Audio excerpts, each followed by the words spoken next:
दुनिया के सबसे सुरक्षित और मजबूत वोल्ट वाले बैंक से तकरीबन 900 करोड़ रुपए की चोरी की जाती है, जिसका कारण था सिर्फ और सिर्फ एक अलार्म घड़ी। चोरी करने वाला शख्स कोई पेशे से इतना बड़ा चोर नहीं था। वह शख्स फोटोग्राफी का काम किया करता था। लेकिन कैसे इस शख्स ने इस चोरी को अंजाम दिया, जानते हैं आज की इस video. To cancel a key I'm Chris Ty. Welcome to our viewers. Welcome to the news at 10. I'm Rick Taylor. crime story out of downtown Atlanta has 12 seconds of terror. घटना है फ्रांस है रीस की 19 जुलाई 1976। यहाँ 27 घंटों तक एक चोरी को अंजाम दिया जाता है, जिसकी भनक कानो कान किसी को भी नहीं लगती है।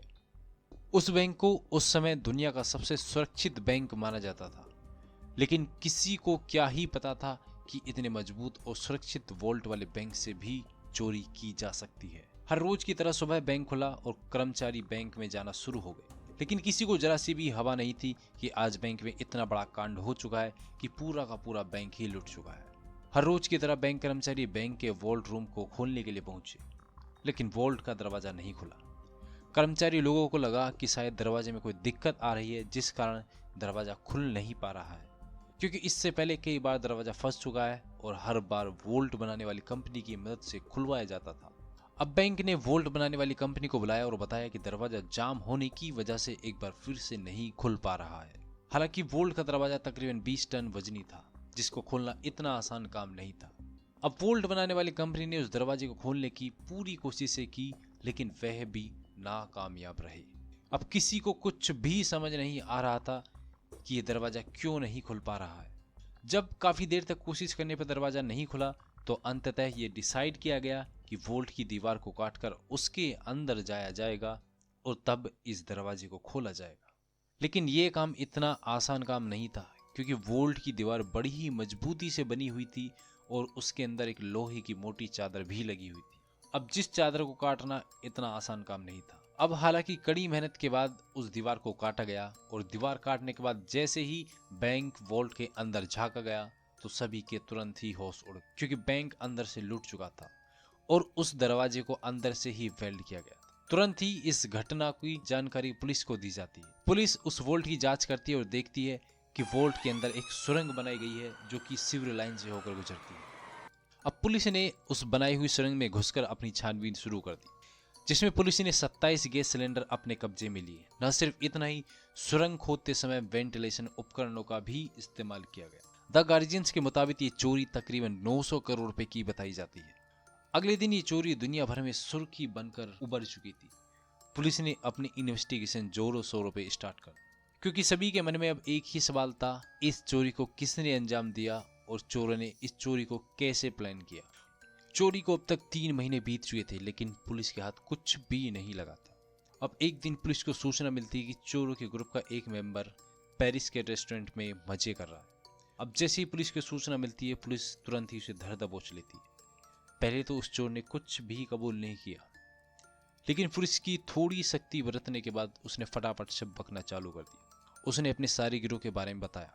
पूछताछ करने के बाद जब पुलिस ने इस गिरोह के रिकॉर्ड खंगाले, तो पुलिस भी हैरान थी, क्योंकि ये सभी छोटी मोटी मामूली चोरियां किया करते थे और अब ये बात पुलिस को बिल्कुल भी हजम नहीं हो पा रही थी। लेकिन गैंग के और लोगों से पूछताछ करने पर पता लगा कि इस गैंग का मास्टरमाइंड अभी भी पुलिस की गिरफ्त से कोसों दूर था। उस गैंग के मास्टरमाइंड का नाम था अल्बर्ट स्पाइंजिया। अल्बर्ट एक फोटोग्राफी का काम किया करता था। अब पुलिस ने गैंग के एक मेंबर की मदद से अल्बर्ट को गिरफ्तार कर लिया। अल्बर्ट से पूछताछ की गई तो अल्बर्ट ने बिना किसी झिझक के इस चोरी को कबूल कर लिया और पूरी चोरी और पूरी इस घटना को विस्तार पूर्वक बताया।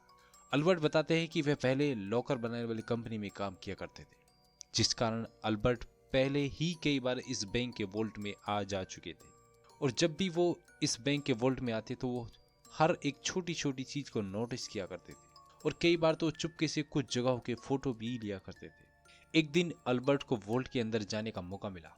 अल्बर्ट वोल्ट में गए और वहां पर उन्होंने एक छोटी सी अलार्म घड़ी को रख दिया, जिससे बैंक के वोल्ट की सिक्योरिटी सिस्टम का पता लगा सके। अल्बर्ट ने उस रात घड़ी में एक अलार्म सेट किया। रात हुई, अलार्म बजा, लेकिन वोल्ट से कोई भी सिग्नल नहीं बजा, जिससे ये चीज कंफर्म हो गई कि वोल्ट में कोई भी सिक्योरिटी सिस्टम नहीं है। अल्बर्ट का अब अगला कदम था शहर की सीवर लाइन का नक्शा जुटाना। अल्बर्ट बड़ी ही चतुराई से सिटी गवर्नमेंट के ऑफिस से नक्शा चुरा लेते हैं और अपनी कैलकुलेशन के हिसाब से वह एक 26 फीट लंबी एक सुरंग खोदते हैं जो कि सीधे वोल्ट तक पहुंच जाती है। अल्बर्ट ने इस काम के लिए छोटे मोटे चोरों से कॉन्टेक्ट किया जो सब राजी हो जाते। अगले 2 महीने तक खुदाई का काम चालू किया जाता है और खुदाई का कार्य केवल रात में ही किया जाता था और वो भी बिना मशीनों के, क्योंकि अगर खुदाई मशीनों से की जाए तो किसी को भी पता लग सकता था। इसीलिए उस खुदाई को हाथों से ही किया गया। 10 जुलाई 1976 की रात सभी वोल्ट के अंदर घुस जाते हैं और अगले 27 घंटे तक उस चोरी को अंजाम देते हैं और इस चोरी को अंजाम बैंक हॉलीडेज में दिया जाता है। अब सभी वोल्ट के अंदर जाने के बाद मौज मस्ती करते हैं, पार्टी करते हैं, जिसके बाद बैंक को लूटना चालू करते हैं और बैंक लूटने के बाद सभी अलग अलग जगहों पर शिफ्ट हो जाते हैं। अल्बर्ट के इस बयान के बाद उन्हें कोर्ट में पेश किया जाता है जहां अल्बर्ट ने अपना जुर्म कबूल किया। इस घटना को सुनने के बाद अल्बर्ट को उम्र कैद की सजा सुनाई जाती है, लेकिन जज के मन में अब एक ही सवाल था कि बैंक से लूटी गई रकम और आभूषण कहां छिपा कर रखे हुए। इस बात की जानकारी अल्बर्ट को पहले से ही थी कि जज उस रकम और आभूषण के बारे में अल्बर्ट से जरूर ही पूछेगा, इसलिए अल्बर्ट ने पहले ही एक प्लान बनाया हुआ था। वह इस चीज की जानकारी जज को एक कागज पर लिखकर एक कोड वर्ड के जरिए ही बताएगा। अब जज ने अल्बर्ट की इस बात को मान लिया। अब अल्बर्ट को जैसे ही कमरे के अंदर ले जाया गया, अल्बर्ट ने तुरंत मौका पाते ही कमरे की खिड़की से बाहर कूद गया, जहां पर पहले से ही एक बाइकर अल्बर्ट को लेने के लिए तैयार खड़ा हुआ था। अल्बर्ट बाइक पर बैठा और वहां से फरार हो गया। पुलिस की लाख कोशिशों के बावजूद भी वह पकड़ा नहीं जा सका। अल्बर्ट कुछ समय बाद देश के बाहर भाग गया। अब कुछ सालों बाद अल्बर्ट ने इटली के एक चैनल पर में अल्बर्ट का इंटरव्यू लिया जाता है। उस इंटरव्यू में अल्बर्ट बताते हैं कि उन्होंने 12 साल की उम्र में खजाने ढूंढने और ढेर सारा पैसा देखने का शौक था और वह भी चाहते थे कि उनके पास बहुत सारा खजाना हो और बहुत सारा पैसा। तो उन्होंने बताया कि उन्होंने यह अपना सपना इस बैंक चोरी को करके पूरा किया। 8 जून 1989 को अल्बर्ट की मौत हो जाती है, जिसके बाद इस केस की फाइल को बंद कर दिया जाता है। इस तरह दुनिया की सबसे बड़ी चोरी को अंजाम दिया जाता है।